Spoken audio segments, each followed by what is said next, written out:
আরে ভাই তোমরা কি করলা? সাপটাকে তো মেরে ফেললা। এটা কি করলে তোমরা? সাপটাকে মেরে দিলে। আরে ভাই সরি, আমাদের ভুল হয়ে গেছে। এই সাপটা তো মরে গেল, এখন এই সাপটাকে নিয়ে কি করব? আরে এই সাপটা তো নর্থ আছে, আমার মনে হয় এটা ইচ্ছাধারী নাগিনীর বাচ্চা। চল আমরা এখান থেকে পালিয়ে যাই, তাহলে ওরা ফেঁসে যাবে। আরে তোমরা দুইজন পালাচ্ছ কেন?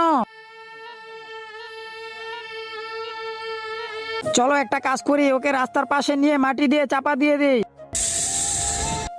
আরে না না না, আমরা তোমার বাচ্চাকে মারি নাই। যে তোমার বাচ্চাকে মেরেছে তারা এখান থেকে গাড়ি নিয়ে পালিয়ে গেছে। আরে ছোট, আমরা দুজন তো বেঁচে গেলাম, এখন ওই সাপটা এসে ওদের দুজনকে মেরে ফেলবে। আজকে দেখবো শয়তানকে হারিয়ে কে কে আল্লাহকে ভালোবাসে। যারা আল্লাহকে ভালোবাসে তারা ভিডিওতে একটি লাইক করে চ্যানেলটি অবশ্যই সাবস্ক্রাইব করবা। শয়তানকে ভালোবাসলে